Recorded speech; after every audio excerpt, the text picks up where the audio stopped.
Ohms classes, आपके career का सच्चा पथ प्रदर्शक, a premier institute for IIT AIIMS 11th and 12th।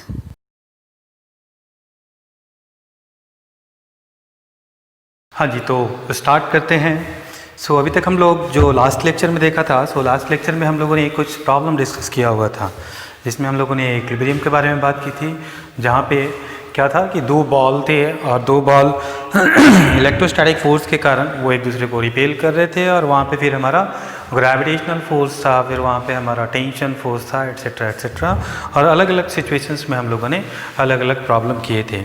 आज भी हम उसी प्रॉब्लम को और उसी पैटर्न को थोड़ा कंटिन्यू करेंगे। इसमें एक आध दो सवाल और हमको देखने लायक है, एक आध दो सवाल और देखेंगे, और इसमें थोड़ा सा और वेरिएशन क्या हो सकता है, उस वेरिएशन को भी आज हम लोग यहाँ पे डिस्कस करेंगे।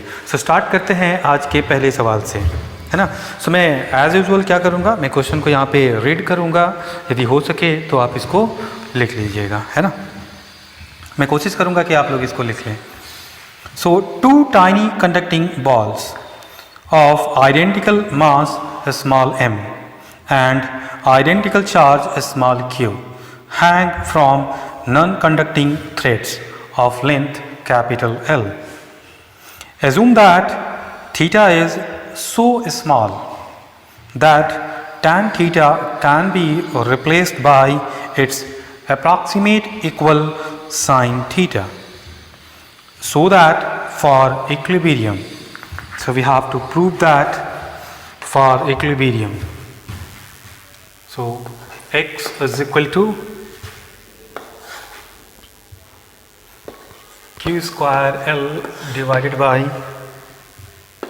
2 pi epsilon naught mg to the power 1 by 3. Two tiny conducting balls of identical mass small m and identical charge small q hang from non-conducting threads of length capital L.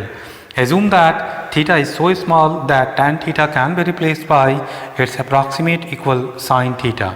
इसमें पहला सवाल है so that or prove that for equilibrium x is equal to this one, where x is the separation between the balls. Ball के बीच का separation x है।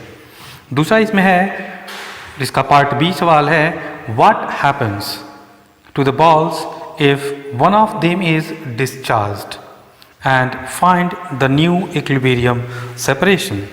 बोल रहा है कि यदि एक को यहाँ पे डिस्चार्ज कर दिया जाए और उसके बाद आप इसका नया इक्विलिब्रियम बतलाइए। नया इक्विलिब्रियम डिस्टेंस आप बतलाइए। मैं पहले क्या करूँगा, एज यूजुअल मैं पहले इसका डायग्राम बनाता हूँ।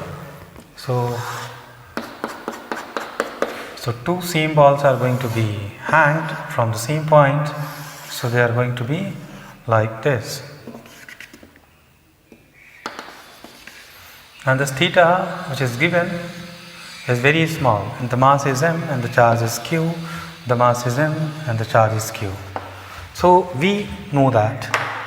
अब यहाँ पे हम लोग जो फोर्सेस देखते हैं, ये वाला चार्ज इस पे कैसा फोर्स लगाएगा, repulsive force, and this is going to be F C. इस वायर में क्या होगा, टेंशन, और क्या होगा इसका एम जी। क्लियर। उसके बाद क्या करेंगे, हम इसको रिजॉल्व करेंगे। Let's say this angle is theta, this is theta, this is theta, this is T cos theta, and in this way this is T sine theta. Clear. तो यहाँ पे दो चीज़ें हैं, एक हॉरिजॉन्टल इक्विलिब्रियम, यदि इक्विलिब्रियम की बात करें बात करेंगे हॉरिजॉन्टल इक्विलिब्रियम और वर्टिकल, जो हम लोग लास्ट क्लास में किए भी थे। लास्ट क्लास में हमने क्या किया था कि भैया देख लो, ये आपका जो है वो हॉरिजॉन्टल डायरेक्शन है और ये वर्टिकल डायरेक्शन है। यदि ये चार्ज हमारा इक्विलिब्रियम है तो हॉरिजॉन्टल डायरेक्शन में ये दोनों फोर्स बराबर होंगे और वर्टिकल डायरेक्शन में दोनों फोर्स बराबर होंगे। और यहाँ पे क्या दिया हुआ है, this distance is given as x.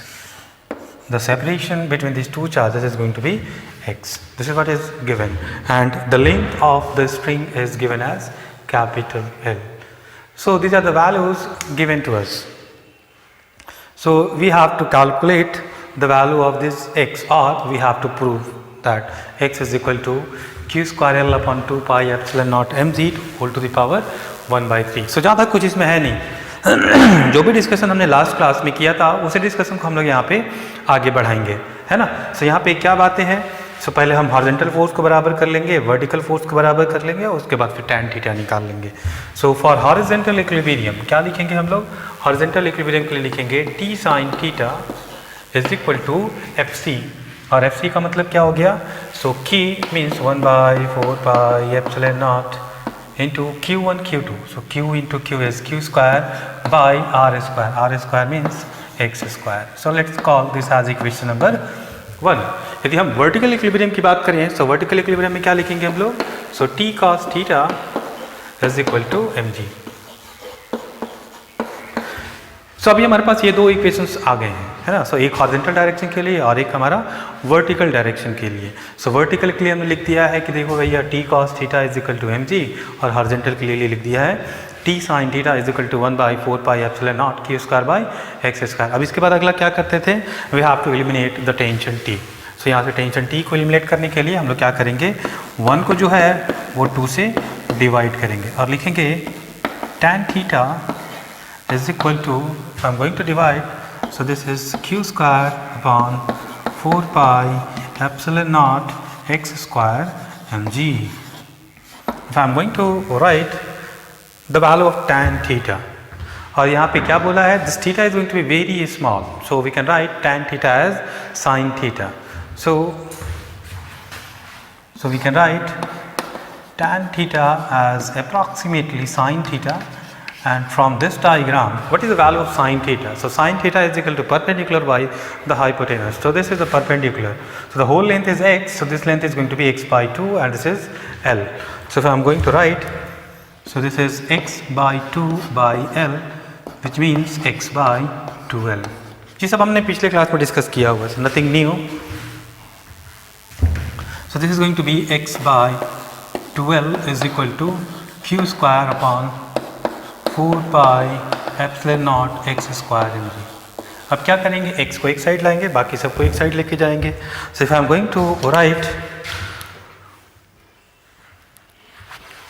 To write this x and that side, so this x square into x becomes x cube.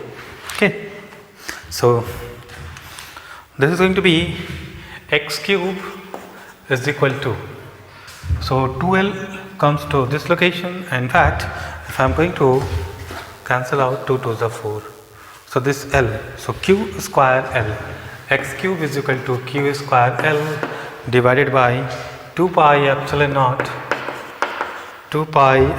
naught mg, and this gives x is equal to, so quite simple.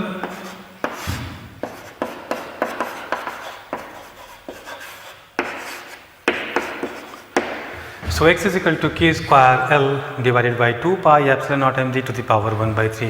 That's what we have to prove. X is equal to q square L by 2 pi epsilon naught mg whole to the power 1/3, and we proved that. So पहले case में ऐसा कुछ था. So main जो है इसका second case है.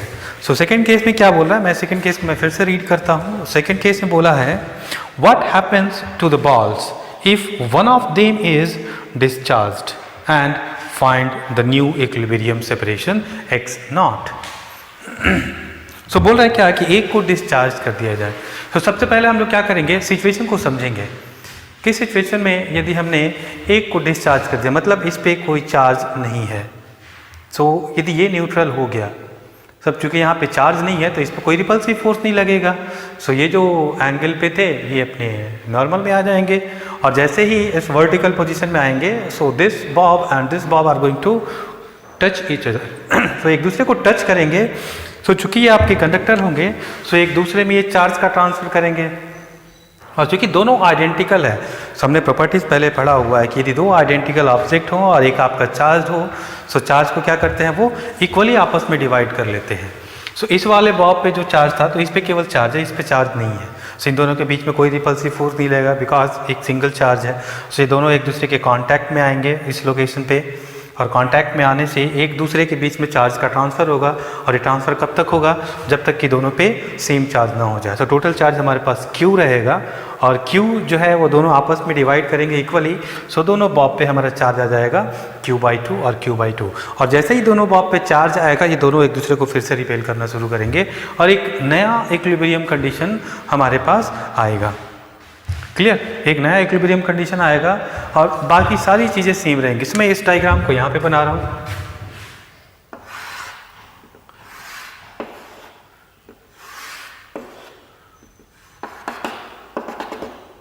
So this is Q/2, the mass is same, this mass is m, and this is Q/2, and let's assume that this distance is going to be x0 and this length is L. Let's say this is theta prime, and if this theta is going to be small, so obviously that theta prime is also small. Clear? So ये जो हमारा tan theta is approximately sin theta वाला जो condition था, हम लोग इसको यहाँ पे भी यूज़ कर सकते हैं। सो अब लिखते हैं इसके लिए कंडीशन।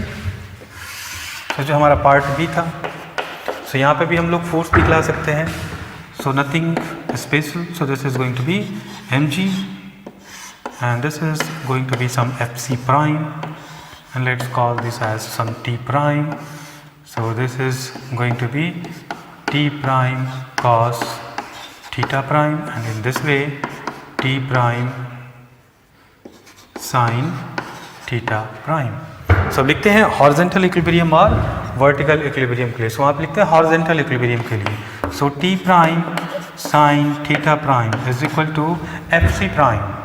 सो fc प्राइम का मतलब हो गया 1/4 pi epsilon naught Q/2 into Q/2 means Q/2 whole square divided by x0 square, and the second equation becomes t prime cos theta prime is equal to mg. So let's call this as equation number 1, this as equation number 1, as usual 1 divided by 2. So this becomes tan theta prime is equal to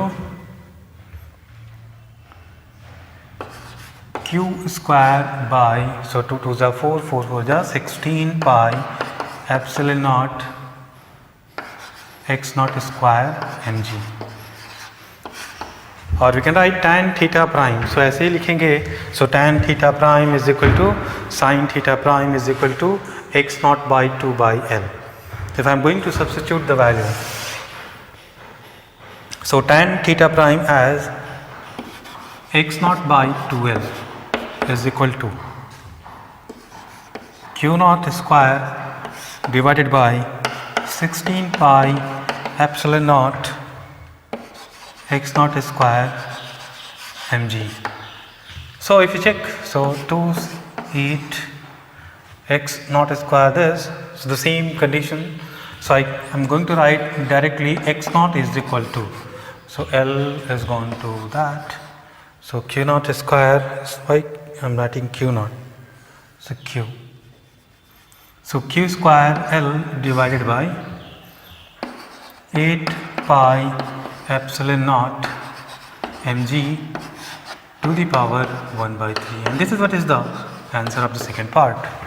So this is very important, if one charge is going to be discharged and then the system is going to left, so the charge on the one ball is going to be transferred to the other, and they are going to be shared by these two bobs.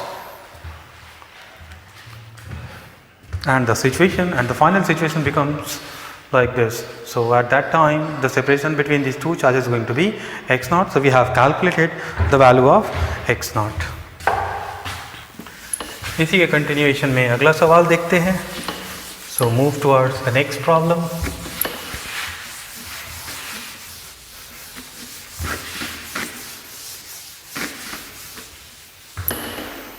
तो मैं next problem को फिर से read करता हूँ. So next problem में मैं पहले डायग्राम बना लेता हूँ. We have a diagram for this problem.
So कुछ इस टाइप का सिचुएशन है। सो मैं थोड़ा सिचुएशन समझा देता हूँ। यहाँ पे एक आपका रॉड है, इस रॉड पे दो चार्जेस यहाँ पे हिंज्ड हैं, सो मासलेस चार्जेस हैं, जिस पे एक पे चार्ज है +q, दूसरे पे है +2q। यहाँ पे एक वेट को हैंग किया गया है and the location of that weight is going to be from the left hand is x।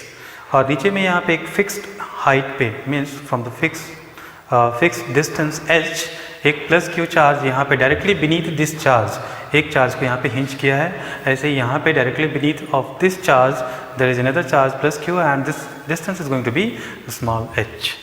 सो ये आपका पूरा जो है वो डायग्राम है। सो मैं इस सवाल को पढ़ता हूँ। सो सवाल है, figure shows a long non conducting massless rod of length L, of length L, pivoted at its center and balanced with a weight W at a distance x from the left end. At the left end and right end of the rod are attached small conducting spheres with positive charges q and 2q respectively. q and 2q respectively. A distance h directly beneath each of these spheres is a fixed sphere with positive charge q.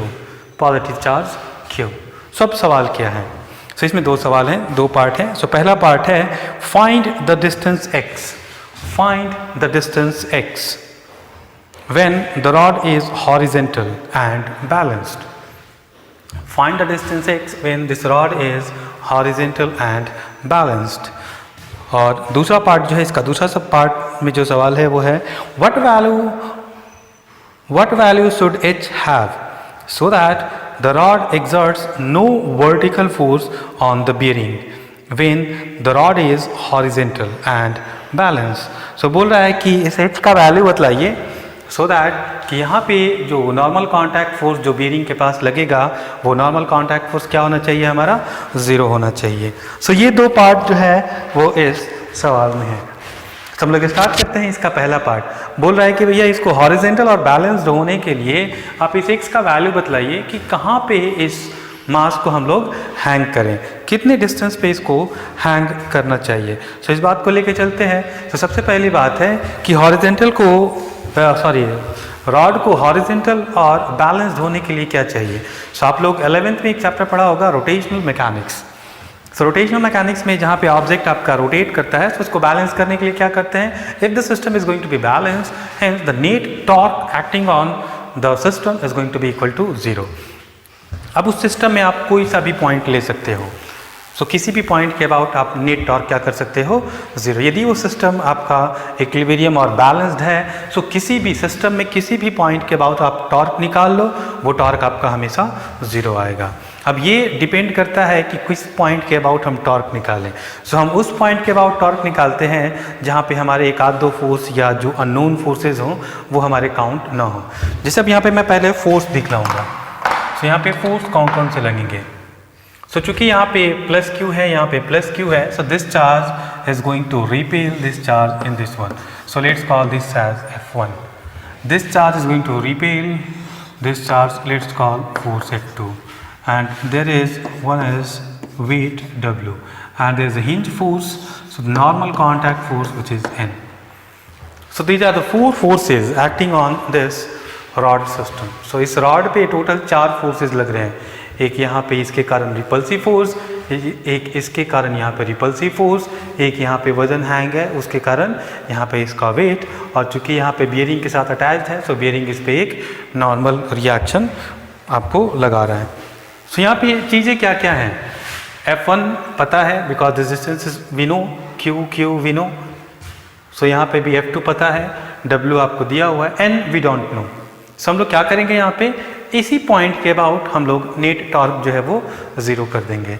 अब चूंकि इसी point से ये force pass कर रहा है so torque due to this force is going to be equal to 0। Clear. So हम लोग लिखते हैं टॉर्क का इक्वेशन। सो पहले इसके कारण, so this distance is going to be L/2. So this is L, so this is L/2. So torque क्या होता है, force into the perpendicular distance between the axis of rotation and the force applied. सो यहाँ पे जो perpendicular distance है वो है L/2 और फोर्स है F1। सो इसके कारण हम लोग लिखेंगे टॉर्क, और इसका सेंस कैसा होगा, if I am going to hinge and this is the pulling, so इसको पुल करेगा, so the sense is clockwise, so this is going to be the clockwise. So clockwise को हम लोग मान लेते हैं suppose positive, so this is going to be F1 into L/2। इस पे आते हैं, इसका तो 0 होगा, सो इस वाले पे आते हैं। सो ये हमारा हिंज पॉइंट है और यहाँ से यदि हम फोर्स को खींचे तो ये ऐसे नीचे की तरफ जाएगा। सो इसका सेंस कैसा होगा इस रॉड के रोटेशन का, so this is again clockwise, so this is going to be positive and this is W and this length, so the whole length is x and this length is L/2, so this length becomes x minus L/2. So this is going to be positive because this is the clockwise sense, and W into x minus L/2. अब आते हैं इस पे, so ये force का sense देखें, so इस axis के अबाउट इसको यदि हम पुल करते हैं, so the sense is going to be in anti-clockwise direction, so this is going to be negative. And the force is F2, and the distance of this force from the axis of rotation is going to be L/2. So again I am going to write F into L/2 is equal to 0. So what we can write is W into x minus L/2 is equal to, so this is F2 L/2. So मैं L/2 यहाँ पे common ले लेता हूँ और F2 का value रखता हूँ। सो F2 का वैल्यू क्या हो जाएगा, ध्यान से देखिए, सो लिखेंगे 1/4 pi epsilon not 2Q into Q, so 2 times Q into Q by, so this distance is also h, so this is h square. ये वाला जाएगा तो इधर में होगा minus, so this is minus L/2 था, L/2 कॉमन ले लिया, अब F1 का वैल्यू रखते हैं, सो F1 का वैल्यू हो जाएगा हमारा 1/4 पाई एप्सिलॉन नॉट भी कॉमन ले लेते हैं इनफैक्ट। सो हमारा हो जाएगा यहाँ पे Q into Q divided by h square. यहाँ पे सॉल्व करें, सो h स्क्वायर एलसीएम हो जाएगा 2Q, so Q into Q, and this is becomes 4 2 8, और W को इधर लेके आए, तो मैं लिखता हूँ x minus L/2 is equal to L/8 pi epsilon naught into Q into Q by h square और into W. So I just forgot to mention W. And x is equal to, यदि मैं यहाँ पे L/2 plus Q into L divided by 8 pi epsilon not W h square. This is what is the value of x. This is what is the value of x. So you can see, for rod to be horizontal and balanced, so we get the location of the weight at x is equal to L/2 plus Q into L plus 8 pi epsilon naught W. So you can clearly see, so this weight should be L/2 plus something. So on this side, because this value, this force F2 is larger because of the charge 2Q. Clear. अब इसके part B में क्या था, so part B में था कि what should be, what value should H have so that the rod exerts no vertical force on the bearing when the rod is in horizontal and balanced. यदि ये balanced है, सो भैया ये बतलाओ कि इस h का वैल्यू क्या हो सो दैट ये n हमारा 0 हो. सो हम लोग वैसे केस में क्या करेंगे, नेट फोर्स हमारा चूँकि ये बैलेंस है, so net force in the Y direction should be equal to 0. और उस केस में ये फोर्स नहीं लगे, तो उस केस में क्या करेंगे कि F1 प्लस F2 जो है वो W के बराबर हो और इसकी कोई ज़रूरत ही ना हो. सो ये जो W है इसको ये और ये फोर्स मिलके बैलेंस कर दे. सो हम लोग इसके पार्ट बी को लिखते हैं. सो पार्ट बी के लिए लिखेंगे ऐसे, यदि हम स्टार्टिंग में लिखें, सो लिखेंगे F1 plus N plus F2 is equal to W. और बोल रहा है कि हमारा नॉर्मल रिएक्शन क्या होना चाहिए, 0 होना चाहिए. So we can write F1 plus F2, F1 plus F2 is equal to W. So F1 का वैल्यू रखते हैं. F1 का वैल्यू हो जाएगा हमारा 1/4πε0 Q into Q by H square plus 1/4πε0 F2 का. So 2 into Q by H square is equal to W. दोनों को ऐड कर लें. सो ये हो जाएगा 2 + 1 is 3. So this is 3Q by 4πε0 H square is equal to W. So we have to find out the value of H. So they are very simple and straightforward problems. Just we have to put the condition.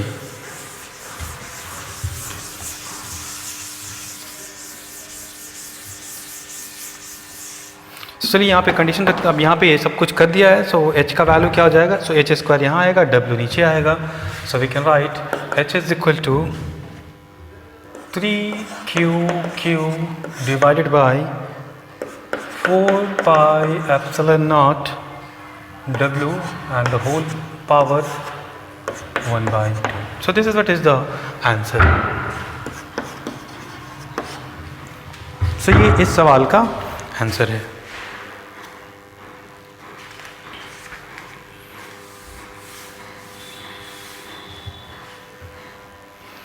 So I hope ऐसे सवालों में कुछ ज़्यादा दिक्कत है नहीं.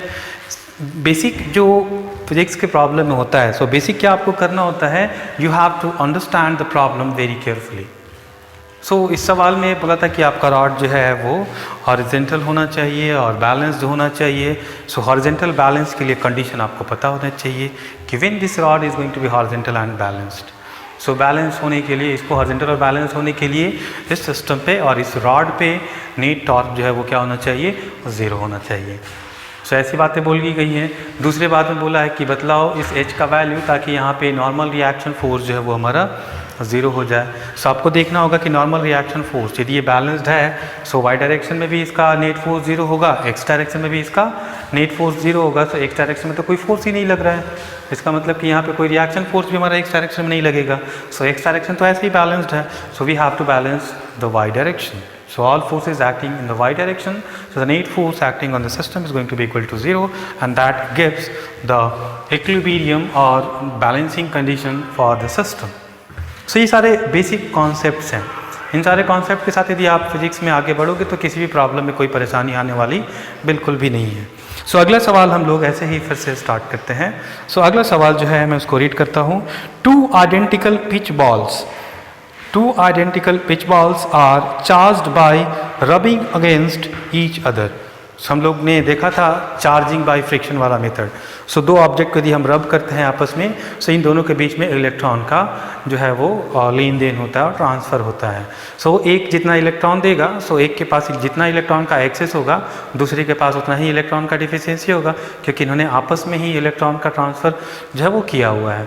सो यदि एक पे हमारा इलेक्ट्रॉन का डिफिशियंसी है, सो एक पे इलेक्ट्रॉन का हमारा एक्सेस हो जाएगा. सो एक ऑब्जेक्ट जो है हमारा नेगेटिव चार्ज हो जाएगा और दूसरा हमारा पॉजिटिव चार्ज हो जाएगा. तो ये भी यहाँ पे बेसिक कॉन्सेप्ट है. सो 2 identical pitch balls are charged by rubbing against each other. They are suspended from a horizontal rod through 2 strings of length 20 centimeter each.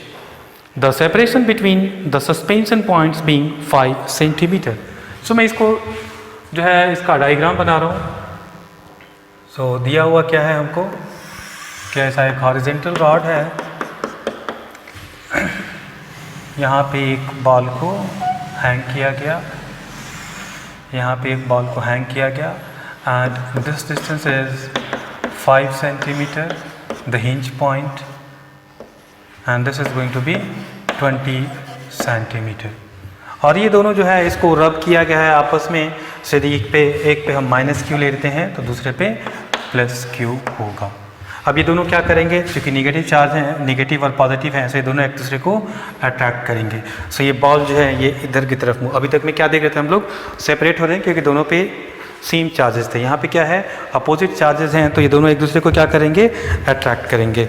सो दोनों अट्रैक्ट करेंगे, सो चार्ज जो है वो आपस में जो है थोड़ा करीब आएंगे। सो यहाँ का सेपरेशन अभी 5 सेंटीमीटर यहाँ पे दिया हुआ है। सो मैं क्वेश्चन को आगे और रीड करता हूँ। So the separation between the suspension points being 5 centimetre is given. In equilibrium the separation between the balls is 3 centimetre. बोल रहा है कि इक्विलिब्रियम में इन दो चार्ज के बीच का जो सेपरेशन है वो 3 सेंटीमीटर हो जाता है।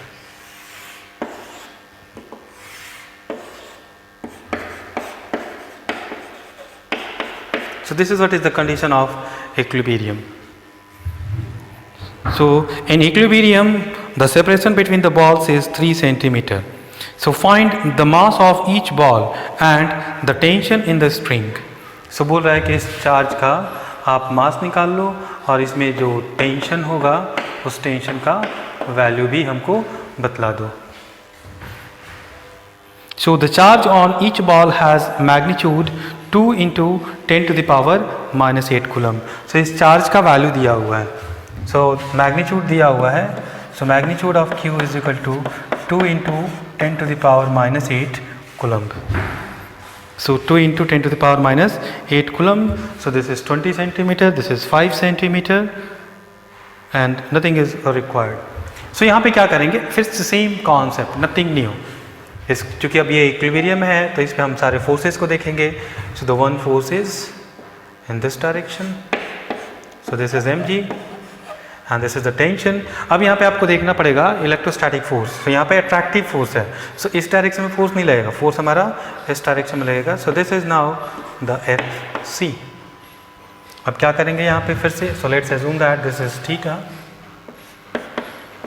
सो this angle is also theta, so again this is t cos theta and in this direction this is t sin theta, so nothing change, situation अभी भी वैसा ही है जैसा हमारा पहले था। so horizontal balance के लिए हम लोग लिखे हैं, so लिखेंगे t sin theta is equal to fc।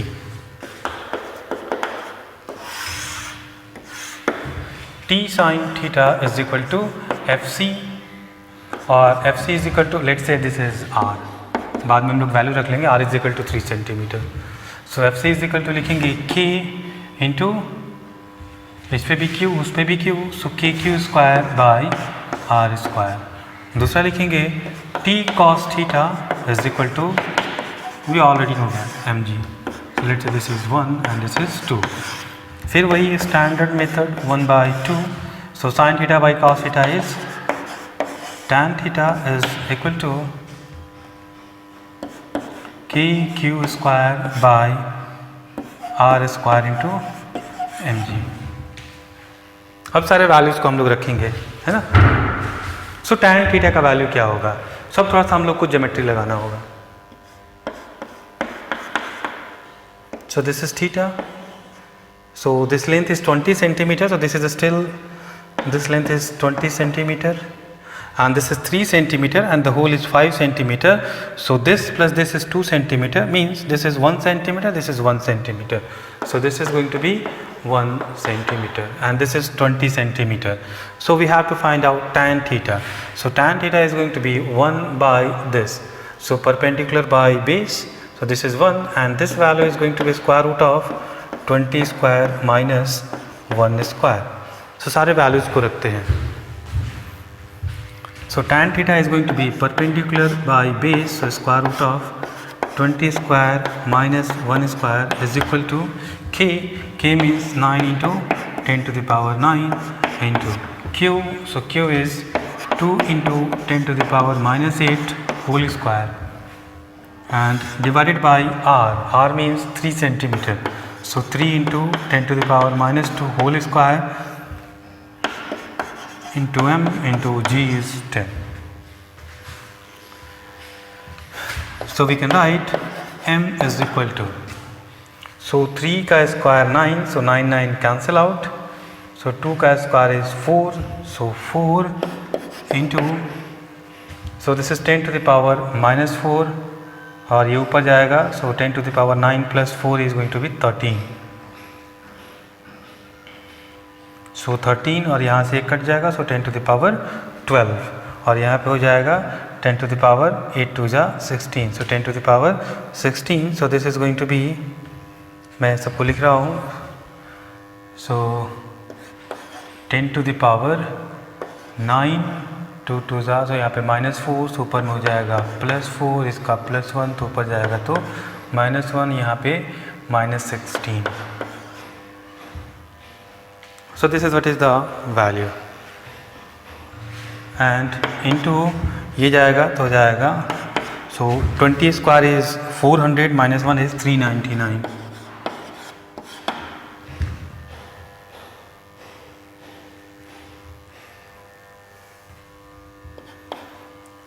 So हो जाएगा 13 3 4, so 10 to the power, so 4 square root of 399 into 10 to the power -4 kg. और इसको यदि हम कैलकुलेट करें, सो m इज इक्वल टू, ये आप कैलकुलेट करोगे, सो 390 को देखें तो हमारा आ जाएगा 20 के आसपास में आएगा, सो 20 इंटू 4 इज़ 80 और 80 इंटू 10 टू द पावर 4, सो 80 into 10 to the power -3 kg, so 80 into 10 to the power -3 kg, इसका मतलब है 8 ग्राम अप्रॉक्सीमेट वैल्यू. अब since this is going to be the less than square root of 400, so this value is going to be smaller than 8, and if we calculate this value, so we got the exact value as 7.96 gram.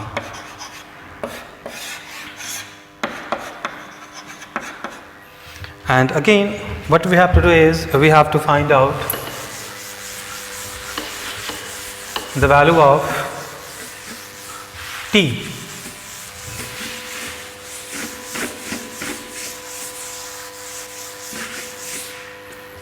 So the value of t. So from equation आप देख सकते हो, यहाँ से देखें, so t is equal to mg by cos theta. So direct लिख लेते हैं. So from to t is equal to mg by cos theta, and if you put the value of m, so m as 7.96 into 10 to the power -3 into 10 divided by cos theta. Cos theta means base by hypotenuse. So यहाँ पे आते हैं. So what is base? So base is this and hypotenuse is this.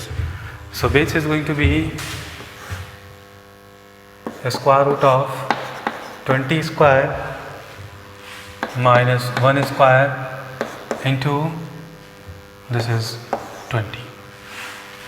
And if we calculate, so this value is equal to, so let me write the exact value.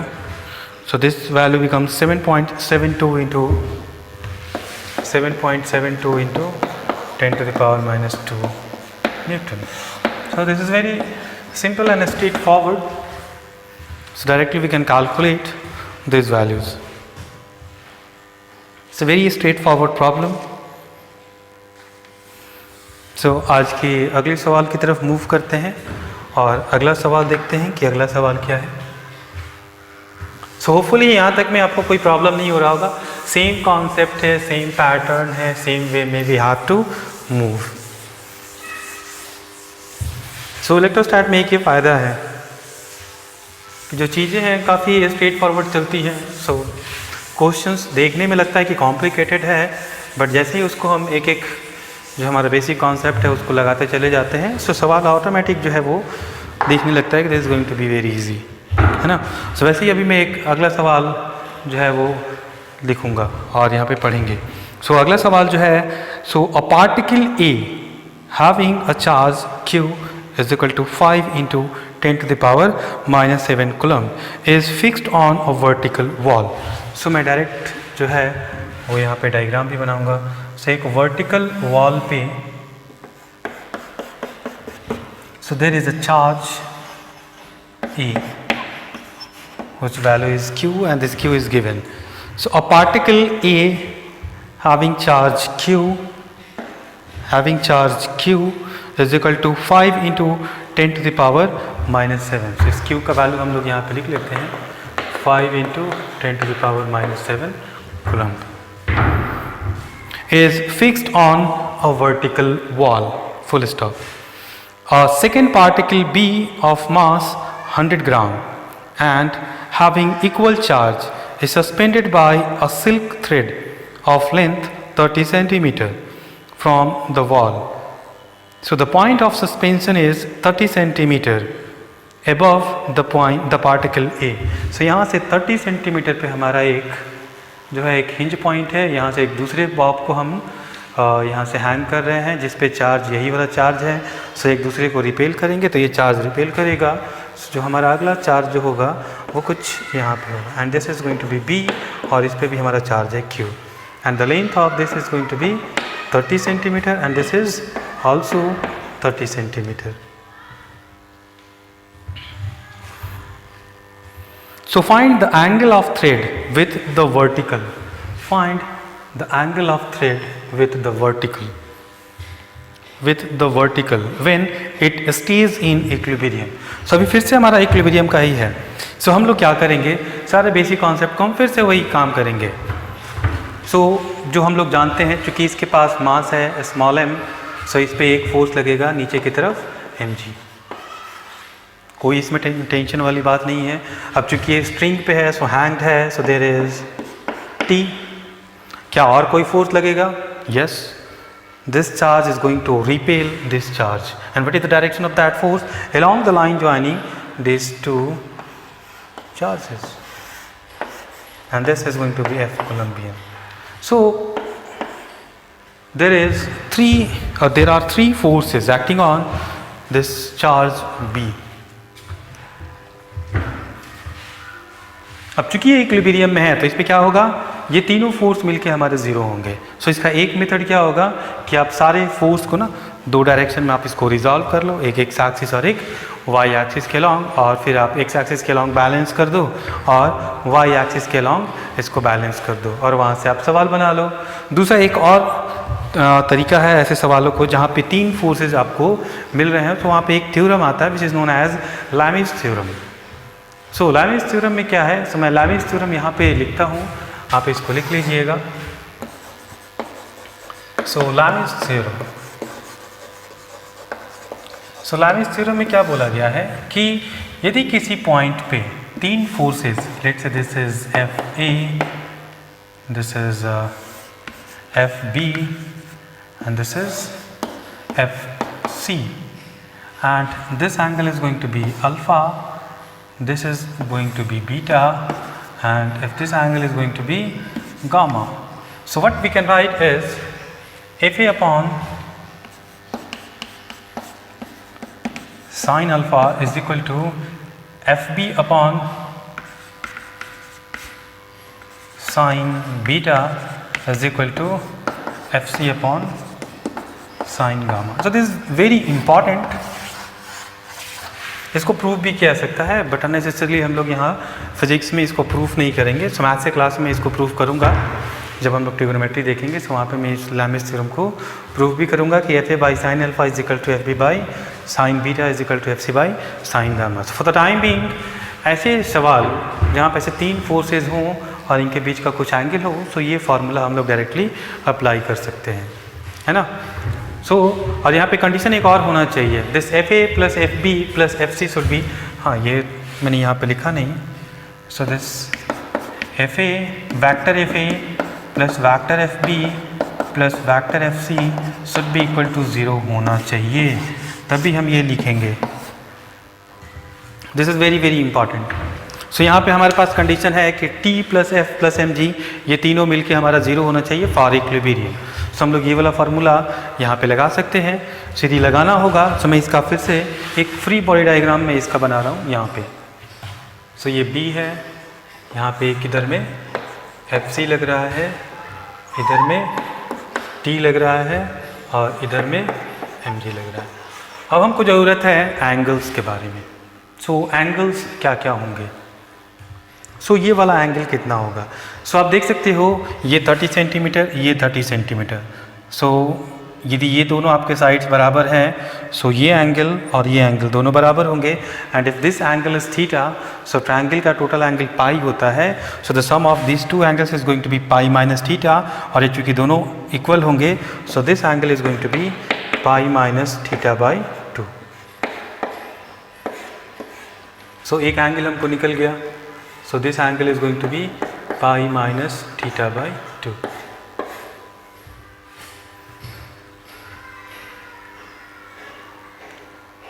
So not this angle is pi minus, I'm so sorry, this angle is pi minus, we have to add this angle also. So this is not pi minus theta by 2. So this angle is pi minus theta by 2. अब ये angle क्या होगा, इसको मैं थोड़ा सा extend करता हूँ. If this angle is theta, so this angle is theta. And the whole angle is going to be pi, so this angle is going to be pi minus theta. So this is nothing but pi minus theta. What about this angle? This angle जो कि हमको चाहिए FC और T के बीच का ये angle. So whole angle जो है वो पाई होता है और ये angle pi minus theta by 2 है. So this angle is going to be pi minus, so मैं यहाँ पे कैलकुलेट करता हूँ, pi minus theta by 2. So this is 2 pi minus plus, so this is going to be equal to pi plus theta by 2. Pi plus theta by 2. So हम इसमें से दो को यूज़ करते हैं. So M G by this, F C by this. So मैं यहाँ पे लिखता हूँ, थोड़ा ध्यान दीजिएगा. सो लिखेंगे हम लोग F C upon sine of pi minus theta is equal to M G upon sine of pi by 2 plus theta by 2.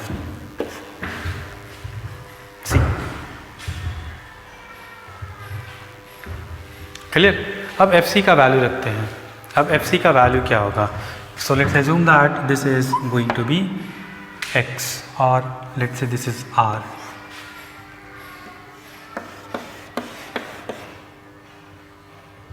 And this is 30 centimetre. Let's call this as capital L. So this is the whole angle is theta, so this is theta by 2 and this is theta by 2. So this is theta by 2.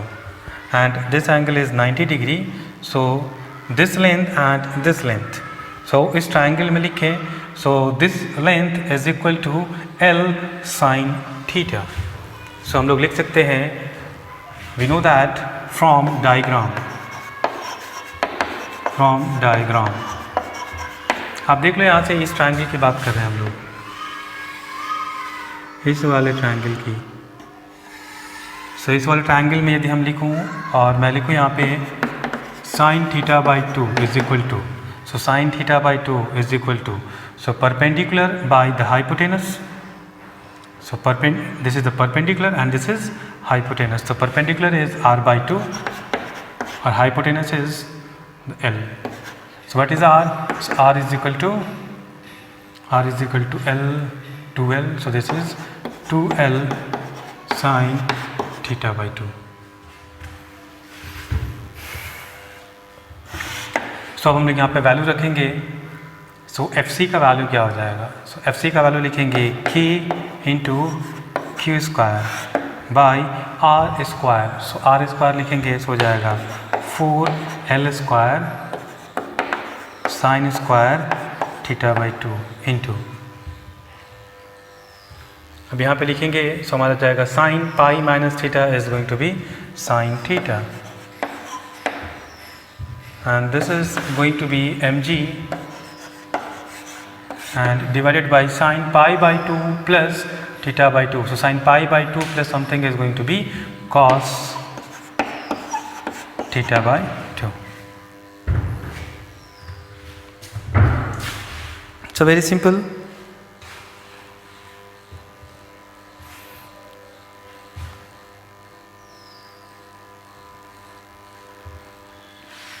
अब यहाँ से हम लोग को क्या निकालना है. So we have to find out the value of this theta. So just थोड़ा सा और सॉल्व करना पड़ेगा. सो मैं थीटा वाले को सबको एक साइड लेके आता हूँ. सो इसको मैं इधर ले आता हूँ, एम जी को इधर ले आता हूँ. So I can write sine square theta by 2 into sine theta divided by cos theta by 2 is equal to KQ square by 4L square mg. अब यहाँ पे और क्या कर सकते हैं, सो साइन थीटा को, चूँकि यहाँ पे सब थीटा बाई 2 के फॉर्म में है, सो साइन इसको हम 2 इंटू थीटा बाई 2 लिख सकते हैं। तो साइन 2 थीटा का फार्मूला लगाएंगे, so 2 sine theta by 2 into cos theta by 2, so लिखेंगे 2, सो ये हो जाएगा sine cube theta by 2 into cos theta by 2 divided by cos theta by 2 is equal to K Q square by 4L square mg।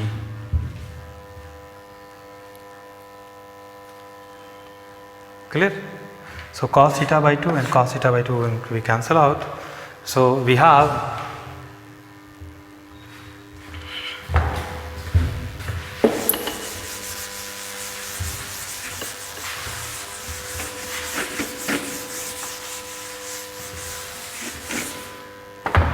what we have is sine cube theta, sine cube theta by 2 is equal to k q square by 8 L square mg, और sin theta by 2 is equal to k q square by 8 L square mg to the power 1 by 3।